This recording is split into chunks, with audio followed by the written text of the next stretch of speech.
నేను Lakshmi. Welcome to health is wealth. Kidney సంబంధిత సమస్యల గురించి మనం ఎప్పుడూ ఎక్కువగా వింటూనే ఉంటాం. మరి క్రానిక్ కిడ్నీ డిసీజెస్ అంటే ఏంటి, వాటికి ట్రీట్మెంట్ ఏ విధంగా ఉంటుంది అనే వివరాలు మనకు తెలియచేయడానికి ఈరోజు ఓమ్ని హాస్పిటల్స్ నుండి నెఫ్రాలజిస్ట్ డాక్టర్ రంగినేని ప్రభుచరణ్ గారు మనతో ఉన్నారు. వారిని అడిగి మరిన్ని సందేహాలు నివృత్తి చేసుకుందాం. నమస్తే డాక్టర్ గారు. నమస్తే అండి. I'm doctor Prabhucharan, consultant nephrologist of Omni hospitals అండి. డాక్టర్ గారు, కిడ్నీ సంబంధిత సమస్యల గురించి ప్రత్యేకంగా ఎవరికి చెప్పక్కర్లేదు, అందరికీ అవగాహన ఉంది. కానీ అందులో చాలా రకాలు ఉన్నాయి కిడ్నీ సంబంధిత సమస్యలు అంటే కూడా అని అంటూ ఉంటారు. అవునండి. క్రానిక్ కిడ్నీ డిసీజెస్ అంటే ఏంటి అసలు? క్రానిక్ కిడ్నీ డిసీజ్ అంటే మన నార్మల్గా kidney functions over months, duration of మంత్స్లో స్లోగా డిక్లైన్ అవుతూ వస్తాయి, అంటే డిక్రీజ్ అవుతూ వస్తుంటుంది. దాన్ని క్రానిక్ కిడ్నీ డిసీజ్ అంటారు. నార్మల్గా కిడ్నీ డిసీజ్ మల్టిపుల్ టైప్స్ అండి. దాన్ని బ్రాడ్గా క్లాసిఫై చేయడానికి acute kidney injury, chronic kidney disease అంటాం. అక్యూట్ కిడ్నీ ఇంజురీ అంటే ఏదైనా చిన్న కారణంతో ఏదైనా ఇన్ఫెక్షన్ కానీ whatever it is sudden loss of kidney function అయ్యి దే హ్యావ్ ఎ ప్రాబ్లమ్స్ వస్తూ ఉంటాయి. క్రానిక్ కిడ్నీ డిసీజ్ అంటే మనకు తెలియకుండానే లోపల కిడ్నీ డ్యామేజ్ అవుతూ వెళ్తూ ఉంటుంది over months period of time. By the time symptoms బయటికి వచ్చే టైంకి కంప్లీట్గా చాలా వరకు కిడ్నీ డ్యామేజ్ జరుగుతూ ఉంటుంది. దాన్ని క్రానిక్ కిడ్నీ డిసీజెస్ అంటాం. అండ్ డాక్టర్ గారు, కిడ్నీ సంబంధిత సమస్య ఉంది అనే విషయం వన్స్ హాస్పిటల్కి వెళ్తే తప్పించి తెలియదు. మనం తెలుసుకోవాలి అంటే ఎలా? యూజువల్గా ఏంటంటే ఒక 20-30 years back only age related ఉండేవి ఎక్కువగా. సో అంటే అబౌవ్ 40-50 ఇయర్స్ ఉన్న వాళ్ళకే డయాబెటీస్ కానీ హైపర్ టెన్షన్ కానీ ఉండేవి. సో వాళ్ళలోనే కిడ్నీ ప్రాబ్లమ్స్ ఎక్కువ ఉన్నాయి. బట్ లాస్ట్ 30-40 ఇయర్స్ నుంచి ప్రతి ఏజ్ గ్రూప్లోనూ కిడ్నీ డిసీజెస్ వస్తూ ఉన్నాయి. సో యూజువల్లీ సజెస్ట్ చేసేది ఏదంటే ఏదైనా రిస్క్ ఫ్యాక్టర్స్ ఉన్నవాళ్ళు, అంటే ఫ్యామిలీ హిస్టరీ ఉన్నవాళ్ళు, ఏజ్ ఎక్కువ ఉన్నవాళ్ళు, ఎర్లీ డయాబెటీస్ హైపర్ టెన్షన్ వచ్చిన వాళ్ళకు, ఆర్ సమ్ అదర్ ప్రాబ్లమ్స్, ఇంకా అంటే ఎక్కువ పెయిన్ కిల్లర్స్ లాంటివి అట్లాంటివి వాడే వాళ్ళకు, ఇట్లాంటి వాళ్ళల్లో కొంచెం ఫ్రీక్వెంట్గా కిడ్నీకి సంబంధించిన పరీక్షలు చేయించుకుంటారు. At least once in 1 to 2 years చేయించుకుంటూ ఉండాల్సి వస్తుంది. అంటే అన్ని పరీక్షలు అవసరం లేదు. బేసిక్గా క్రియాటిన్, యూరిన్ ఇట్లాంటి చిన్న టెస్ట్ల ద్వారా చాలా వరకు డిసీజెస్ గురించి ముందే ఐడియా వస్తుంది. క్రానిక్ కిడ్నీ డిసీజ్కి వెళ్ళక ముందే డిసీజ్ని ఐడెంటిఫై చేయొచ్చు. ఓకే, అంటే మేజర్ సిమ్టమ్స్ ఏమో అర్థమవుతాయి మనకి? క్రానిక్ కిడ్నీ డిసీజెస్లో ప్రాబ్లం ఏంటంటే అండి, ఒక స్టేజ్ అంటే యూజువల్లీ మనం దాన్ని 5 స్టేజెస్ కింద డివైడ్ చేస్తాం క్రానిక్ కిడ్నీ డిసీజెస్ని. Stage 1, stage 2, stage 3, stage 4, stage 5. Based on GFR, అంటే కిడ్నీ ఫంక్షన్ని మెజర్ చేయడానికి గ్లోమెరులర్ ఫిల్టరేషన్ రేట్ అనే మా టెస్ట్ ద్వారా తెలుసుకుంటాం. దానికి మనం బ్లడ్ టెస్ట్, సీరం క్రియాటిన్ చేసి GFRని క్యాలిక్యులేట్ చేస్తాం. గ్లోమెరులర్ ఫిల్టరేషన్ రేట్ అంటే మన బాడీలో ఉన్న కిడ్నీ ఫిల్టరేషన్ కెపాసిటీని ఆ టెస్ట్ ద్వారా క్యాలిక్యులేట్ చేసి చెప్తాం. నార్మల్గా మేల్స్లో, ఫిమేల్స్లో 100 పైన ఉంటుంది. సో దాని రేట్ ఆఫ్ డిక్లైన్ బట్టి స్టేజెస్ ఉంటాయి. మన దురదృష్టం ఏంటంటే స్టేజ్ 3, స్టేజ్ 4 వరకు ఏ సిమ్టమ్స్ ఉండకపోవచ్చు, ఆర్ మినిమల్ సిమ్టమ్సే ఉంటుండొచ్చు. లైక్ వెయిట్ లాస్ కానీ, వీక్నెస్ కానీ, ఎక్సెసివ్ యూరినేషన్ కానీ, నైట్ టైం యూరినేషన్ కానీ, ఇట్లాంటి మినిమల్ సిమ్టమ్స్ తోటే స్టార్ట్ అయ్యి ఉండొచ్చు.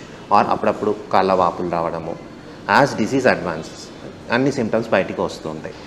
అన్లక్కీలీ మనం ఈ రోజు చూస్తున్నది ఏంటి అంటే స్టేజ్ 4, స్టేజ్ 5 స్టేజ్లోనే పేషెంట్స్ వస్తున్నారు మన దగ్గరికి. అంటే అప్పటికే వాపులు వచ్చి ఆయాసంతో యూరిన్ ఆగిపోయి ఈ స్టేజ్లోనే మన దగ్గరికి వస్తున్నారు. సో ఎర్లీ స్టేజ్ డిటెక్షన్ అనేది కొంచెం మనం ముందుగా చూసుకుంటూ ఉండాల్సి వస్తుంది. లైక్ మినిమల్ సిమ్టమ్స్ని కూడా పట్టించుకోవాలి. లైక్ ఎక్సెసివ్ అంటే యూరినేషన్ ఎక్కువసార్లు వస్తున్నా కూడా, నైట్ టైం యూరినేషన్స్ ఎక్కువసార్లు లేస్తున్నా, ఇవి చాలా early symptoms. Minimal weight loss ఉన్న, వీక్నెస్ లాంటివి, త్వరగా అలసిపోవడం, ఇట్లాంటి సిమ్టమ్స్ని కూడా ముందు నుంచే పట్టించుకోవాల్సి ఉంటుంది. అండ్ రిస్క్ ఫ్యాక్టర్స్ ఉన్నవాళ్ళు, లైక్ డయాబెటీస్, హైపర్ టెన్షన్ లాంటివి ఉన్నవాళ్ళు, ఆర్ ప్రీవియస్లీ ఇంతకుముందు ఎప్పుడైనా కిడ్నీ ఇంజురీ రికవరీ అయిన వాళ్ళు, పెయిన్ కిల్లర్స్ లాంటివి వాడుతున్న వాళ్ళు, ఆటో ఇమ్యూన్ డిసీజెస్ లైక్ అంటే మన ఇమ్యూనిటీ మన మీదనే యాక్ట్ చేసే డిసీజెస్ కొన్ని ఉంటాయి. ఆ డిసీజెస్ ఉన్న వాళ్ళు ఫ్రీక్వెంట్గా కిడ్నీ చెకప్స్ చేయించుకుంటూ ఉండాలి. అట్లీస్ట్ వన్స్ ఇన్ గైడ్లైన్స్ ప్రకారం 1 to 2 ఇయర్స్కి ఒకసారైనా చెక్ చేసుకుంటూ ఉండాలి. సో అలాగైనా ఎర్లీగా డిటెక్ట్ చేయొచ్చు. ఇంకా వేరే కంట్రీస్లో లైక్ అంటే మన దగ్గర ఇది ఇంకా అవైలబిలిటీ లేదు, బట్ అంటే చేయట్లేదు. కానీ జపాన్ లాంటి కంట్రీస్లో ఈవెన్ స్కూల్ పిల్లల్లో కూడా they are doing urine test.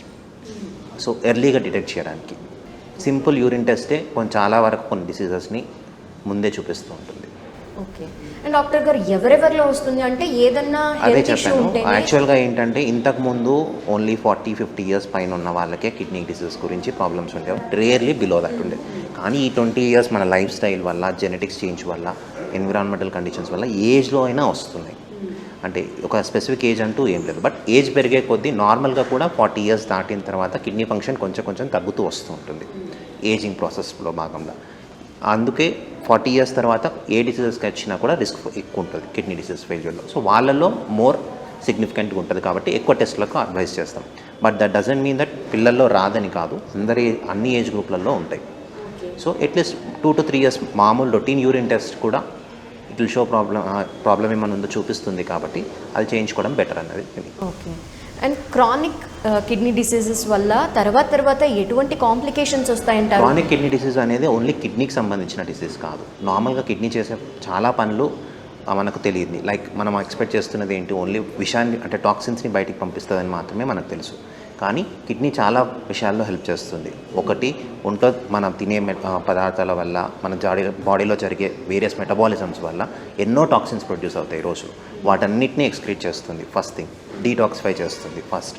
Second, water salt balance maintain చేస్తుంది ఒంట్లో. 3, యాసిడ్ బేస్ బ్యాలెన్స్ని మెయింటైన్ చేస్తుంది. ఒంట్లో ఎన్నో యాసిడ్స్ తయారవుతూ ఉంటాయి మన ఫుడ్ వల్ల, వాటిని ఎక్స్క్రీట్ చేస్తూ డ్యామేజ్ జరగకుండా కాపాడుతుంది. రక్తాన్ని తయారు చేసే హార్మోన్ని ప్రొడ్యూస్ చేస్తుంది. బోన్ స్ట్రెంత్కి అవసరమయ్యే విటమిన్స్ని ప్రొడ్యూస్ చేస్తుంది. సో ఇవన్నీ ఫ్యాక్టర్స్ ఎఫెక్ట్ అవుతాయి. సో ఈ ఒంట్లో టాక్సిన్ లెవెల్స్ పెరగడం వల్ల మల్టిపుల్ ఆర్గాన్స్ డ్యామేజ్ జరుగుతాయి. ఓన్లీ కిడ్నీతోటి ఎక్కువ కిడ్నీ పేషెంట్స్ అందరూ కిడ్నీ డయాలసిస్లో పోయేలోపే హార్ట్ అటాక్స్ తోటి వీటితోటి చనిపోతూ ఉంటారు.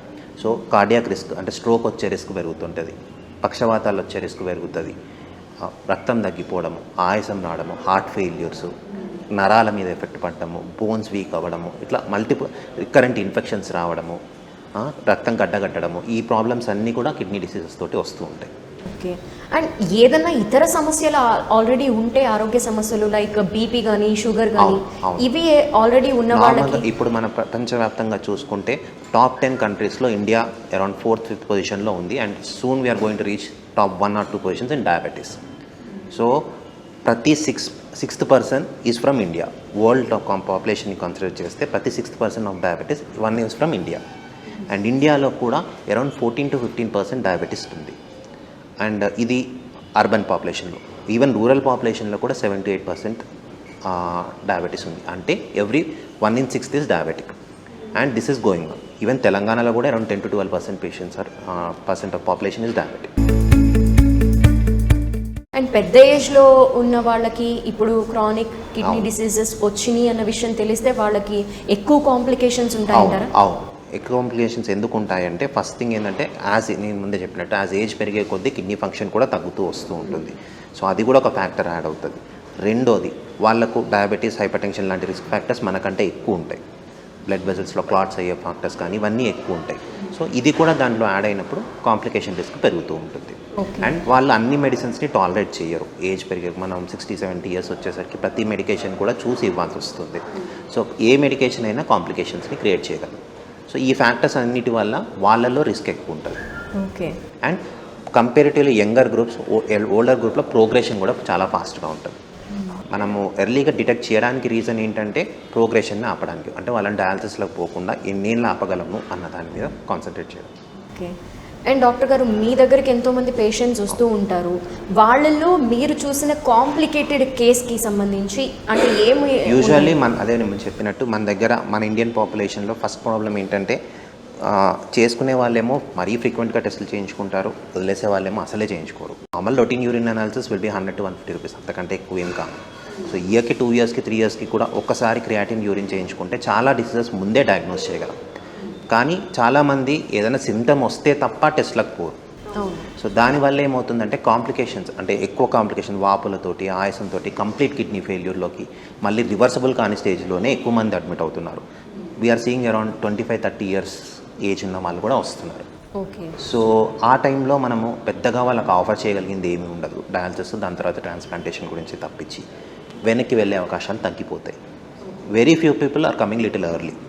సో వాళ్ళల్లో బయాప్సీస్ కానీ కారణం ఏంటో చూసి దాన్ని ట్రీట్ చేయడం వల్ల చాలా వరకు రివర్స్ చేయగలం, ఆర్ అట్లీస్ట్ హాల్ట్ చేయగలం. ప్రోగ్రెస్ కాకుండా కొన్ని ఏళ్ల పాటు ప్రోగ్రెస్ కాకుండా ఆపగలడానికి ప్రయత్నించవచ్చు.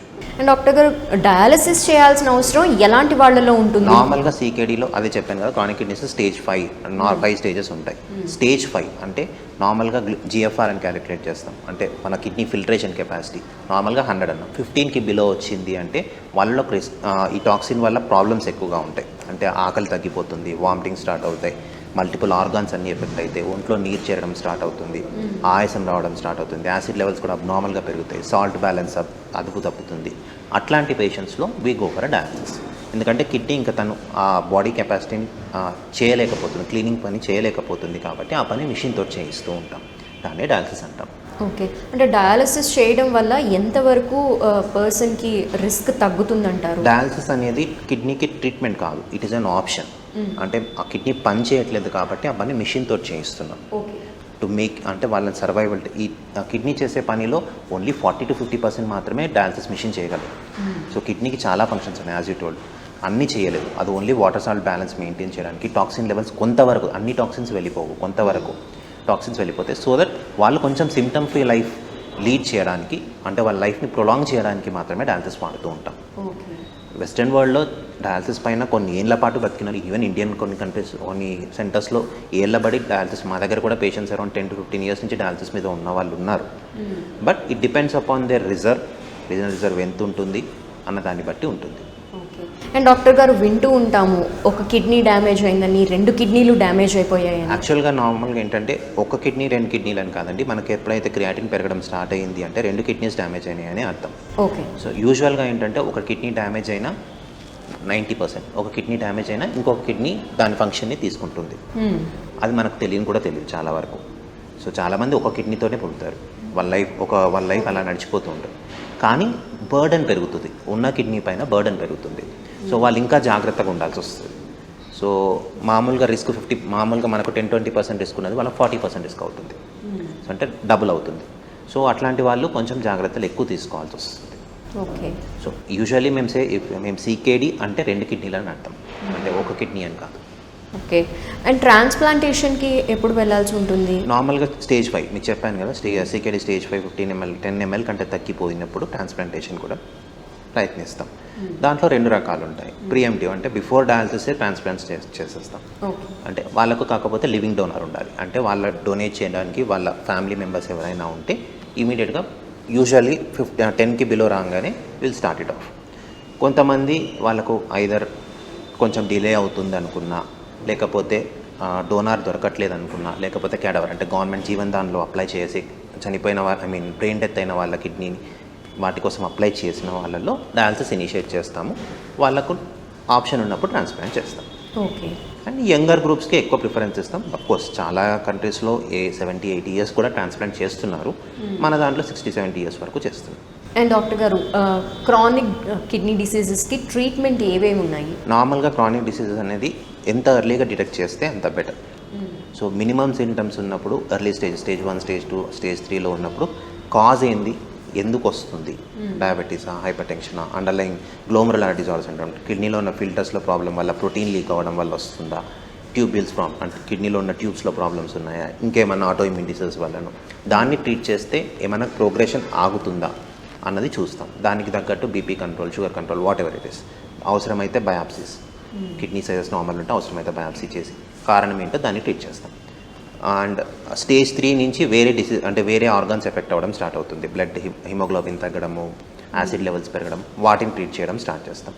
యాజ్ స్టేజ్ పెరిగే కొద్దీ ప్రోగ్రెషన్ కూడా డయాలసిస్కి వెళ్ళేది ర్యాపిడ్గా అవుతుంది. సపోజ్ స్టేజ్ 1, 2లో ఉన్న వాళ్ళు ఒక 7-8 yearsలో డయాలసిస్లోకి వెళ్తే, 3-4లో ఉన్న వాళ్ళు ఒక 1-2 yearsలోనే డయాలసిస్లోకి వెళ్ళే అవకాశాలు ఎక్కువ. ఓకే. అంటే స్టేజ్ 5కి చేరుకునే అవకాశం. ఆ ప్రోగ్రెషన్ ఆపడానికి మాత్రమే ట్రీట్మెంట్ ఉంటుంది. సో ఎర్లీగా ఉంటే కాజ్ని ట్రీట్ చేయొచ్చు 1-2 stagesలో. స్టేజ్ పెరిగే కొద్దీ ఆ ప్రోగ్రెషన్ని ఆపడానికి మన మందులతోటి ప్రోగ్రెషన్ ఆపడానికి, సిమ్టమ్స్ కంట్రోల్ చేయడానికి, ఆయాసం తగ్గించడానికి వీటికి మందులు పెడుతూ కొన్ని ఏళ్ల పాటు వెయిట్ చేస్తూ చూస్తాం. డాక్టర్ గారు, ఈ కిడ్నీ సంబంధిత సమస్యలకి ఫుడ్ హ్యాబిట్స్ కూడా ఒక కారణం అనుకోవాలి? అవును, ఫుడ్ హ్యాబిట్స్ కూడా ఒక కారణం. ఎస్పెషల్లీ అంటే అందరిలో కాదు, ఎస్పెషల్లీ హై సాల్ట్ డైట్. మన ఇండియన్స్లో నార్మల్లీ రికమెండెడ్ సాల్ట్ అంటే సోడియం క్లోరైడ్ సాల్ట్ అయితే 5.6 grams, అంటే ఒక స్పూన్ మన అందరిలో తీసుకోవాల్సిన సాల్ట్. కానీ మనం 4-5 times ఎక్కువ తీసుకుంటాం జనరల్గా, మనం తినే ఫుడ్లో కానీ, వాట్ ఎవర్ ఇట్ ఇస్, బయట ఫుడ్లో కానీ, మనం ఈవెన్ మన రెగ్యులర్ ఫుడ్లో కూడా.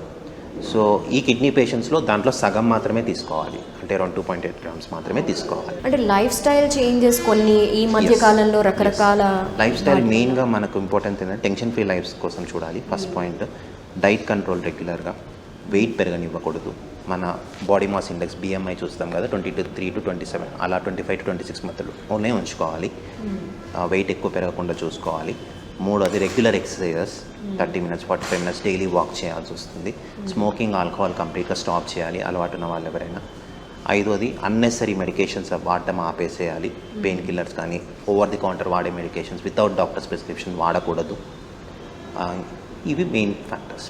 And sleep, main important sleep. At least 8 to 10 hours sleep night ఉండాల్సిందే. ఓకే. ఇవి యాంగ్జైటీ టెన్షన్స్ని తగ్గిస్తూ ఉంటాయి.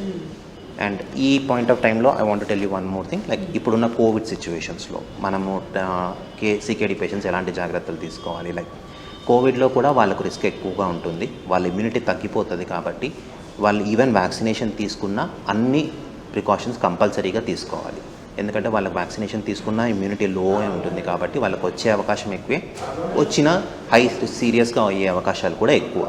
సో వాళ్ళు వాళ్ళు ఎక్కువగా ఎక్స్పోజ్ అవుతుంటారు. డయాలసిస్ సెంటర్స్లో కానీ పేషెంట్స్లో కానీ ఇంట్లో కానీ ఎక్కువ ఎక్స్పోజ్ అవుతుంటారు. అది కొంచెం తగ్గించుకోవాలి. ఓకే. అండ్ డాక్టర్ గారు, కోవిడ్ ఎఫెక్ట్ అనేది జనరల్గా ఎక్కువగా విన్నది లంగ్స్ మీద డైరెక్ట్ ఎఫెక్ట్ ఉంటుంది. కోవిడ్ అనేది లంగ్స్ అనుకునేది ఆల్రెడీ అది వచ్చిన కొత్తలో, but it is no more only pulmonary disease కాదు ఇప్పుడు. అది ఇట్ ఈస్ హ్యావింగ్ అన్ని ఆర్గాన్స్ పైన ఎఫెక్ట్ చూపిస్తుంది. స్ట్రోక్స్ ఉన్నాయి, మేము నరాల వీక్నెస్ తోటి వచ్చే వాళ్ళని చూసాము, కిడ్నీ ఇంజురీ వాళ్ళని చూసాము, మల్టిపుల్ ఏ ప్రాబ్లం లేకుండా మెదడులో రక్తం గడ్డ కట్టి వచ్చిన వాళ్ళని చూసాము.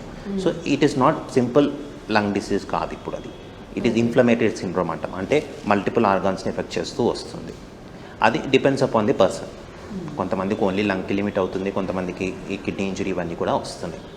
సో ఇప్పుడు దాని గురించి అన్ని జాగ్రత్తలు, కిడ్నీ పేషెంట్స్ అయితే కంపల్సరీగా అన్ని జాగ్రత్తలు తీసుకోవాల్సిందే. ఓకే. డాక్టర్ గారు, డయాలసిస్ చేసే విధానంలో కూడా ఏమన్నా రకాలు ఉంటాయంటారా? ఉన్నాయండి. యాక్చువల్గా డయాలసిస్ అనేది స్టేజ్ 5లో చేస్తాం కదా, దాంట్లో 2 రకాలు ఉన్నాయి. Based on the patients affordability, వాళ్ళకున్న అసిస్టెన్స్ పవర్, వీటిని బట్టి 2 టైప్స్లో చేస్తాం జనరల్గా. రెగ్యులర్గా చేసేది మిషన్ డయాలసిస్, హీమోడయాలసిస్ అంటాం. అంటే యూజువల్లీ వాళ్ళు రెగ్యులర్ డయాలసిస్ యూనిట్కి వస్తారు, దానికి ఒక మిషన్ ఉంటుంది, డయాలసిస్ మిషన్ ఉంటుంది, దానికి కనెక్ట్ చేస్తాము. యూజువల్గా గంటకు 200 to 250 ml బ్లడ్ క్లీన్ అవ్వి మళ్ళీ రీప్లేస్ అవుతూ ఉంటుంది. That is regular dialysis. Daily ఒక 4 hours, most probably thrice weekly చేస్తాం. So to control the symptoms. Daily చేయము. కానీ వీళ్ళల్లో ఏంటంటే ఒక అఫోర్డబిలిటీ ఇష్యూస్ కొంచెం ఉన్న వాళ్ళలో ఇది బెనిఫిషియల్. యాక్చువల్లీ కొంచెం కాస్ట్ తక్కువ. ఇప్పుడు గవర్నమెంట్ తీసుకున్న అన్ని స్టెప్స్ వల్ల దీనికి కొంచెం కాస్ట్ తగ్గింది ఒకటి. రెండోది, వాళ్ళ 4 hours ఉండి మిగతా టైంలో వాళ్ళ వర్క్స్కి వాళ్ళు వెళ్ళడానికి ఇవన్నీ రెగ్యులర్గా ఉంటుంది. కాకపోతే దీంట్లో నెగిటివిటీ ఏంటంటే ఖచ్చితంగా వాళ్ళు డయాలసిస్కి సెంటర్కి రావాలి, 4 hours ఉండాలి. ఆ టైంలో వాళ్ళు ఏ ప్రొడక్టివ్ వర్క్ చేసుకోలేరు. ఓకే. దీంట్లో బ్లడ్ లాస్, కొన్ని కాంప్లికేషన్స్ ఇవన్నీ కూడా ఉంటాయి. కానీ క్లియరెన్స్ అంటే విషన్ టాక్సిన్స్ తీయడంలో ఇది కొంచెం అడ్వాన్స్డ్, కొంచెం పవర్ఫుల్. ఇంకొకటి, ఊరికే డయాలసిస్కి రానేని వాళ్ళు, కొంచెం హార్ట్ వీక్ ఉన్న వాళ్ళకు, లేకపోతే బయటికి ఎవరు అసిస్టెన్స్ లేకుండా డయాలసిస్ సెంటర్స్కి రాలేని వాళ్ళకు usually, or even in western world కానీ మన జపాన్, చైనా లాంటి కంట్రీస్లో ఎక్కువ పెరిటోనియల్ డయాలసిస్ చేస్తాం. అంటే పొట్టలో చిన్న ట్యూబ్ పెడతారు, పెట్టి ఇంట్లోనే వాళ్ళు డయాలసిస్ ఒక అటెండర్ని ట్రైన్ చేస్తాం ఎలా డయాలసిస్ చేయించుకోవాలి. జస్ట్ వాటర్ బ్యాగ్స్ ఉంటాయి, అవి ఎక్కించుకొని క్లియర్ చేసుకోవడమే. సో దానికి డయాలసిస్ మిషన్ తోటి అవసరం లేదు, వాళ్ళ ఇంట్లోనే చేసుకోవచ్చు. అండ్ ఆ వాటర్ ఎక్కించుకున్నాక వాళ్ళు రెగ్యులర్ వర్క్స్ అన్నీ చేసుకోవచ్చు, ఆఫీస్కి వెళ్ళొచ్చు, వాళ్ళ పనులన్నీ చేసుకోవచ్చు. ఫుడ్ రెస్ట్రిక్షన్స్ కూడా పెద్దగా మెయింటైన్ చేయాల్సిన అవసరం ఉండదు. So it is much beneficial. కాకపోతే ఏంటంటే కొంచెం నీట్నెస్ మెయింటైన్ చేయాలి, ఇన్ఫెక్షన్స్ రాకుండా.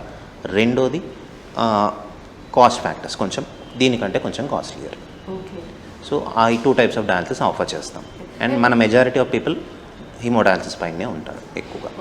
అండ్ డాక్టర్ గారు, ట్రాన్స్ప్లాంటేషన్లో కూడా చాలా రకాలు ఉంటాయి అని వింటూ ఉంటాము. అవేంటివి? అవును, నార్మల్గా ట్రాన్స్ప్లాంటేషన్ అనేది అంటే యూజువల్లీ ఒక కిడ్నీని మన బాడీలో ఒక ప్లేస్లో పెడుతూ ఉంటాం. సో దట్ అంటే ఉన్న కిడ్నీస్ని టచ్ చేయము. జనరల్గా ఇంకొక రైట్ లోవర్ అబ్డామన్లో ఒక కిడ్నీని వేరే డోనార్ నుంచి తీసుకొచ్చి కనెక్ట్ చేస్తాం. సో దానివల్ల ఆ ఒక్క కిడ్నీ ఫంక్షన్ తోటి వాళ్ళు డయాలసిస్ ఫ్రీ లైఫ్ మెయింటైన్ చేస్తారు జనరల్గా. సో దీంట్లో 2 types ఉంటాయండి. వాళ్ళకు డోనార్ ఉన్నారనుకోండి, దాన్ని లివింగ్ డొనేషన్ అంటాం. Donor means first relative donor or unrelated donors. First related అంటే మదర్, ఫాదర్, వైఫ్, వాళ్ళ పిల్లలు కానీ వాళ్ళ own brothers and sisters. Blood related, so first degree blood related వాళ్ళ నుంచి తీసుకుంటారు. వాళ్ళకు కూడా అన్ని టెస్టులు చేసి, డోనార్కి అన్ని టెస్టులు చేసి, if they are fit immunological కూడా రిజెక్షన్ ఛాన్సెస్ ఎంత ఉన్నాయో అన్నీ చూసిన తర్వాతే ఫస్ట్ డోనార్ ప్రిఫరెన్స్ ఇస్తాం. అంటే donor safety is important.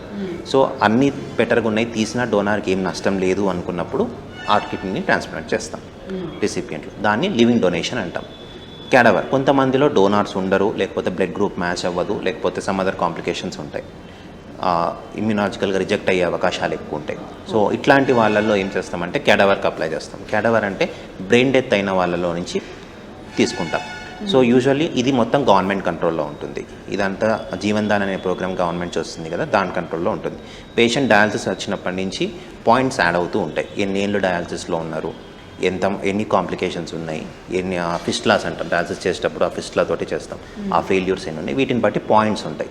So పాయింట్స్ని బట్టి మన నెంబర్ ఎప్పుడు వస్తుంది అన్నదాన్ని బట్టి ఆ కిడ్నీ మనకు అలాట్ అవుతుంది.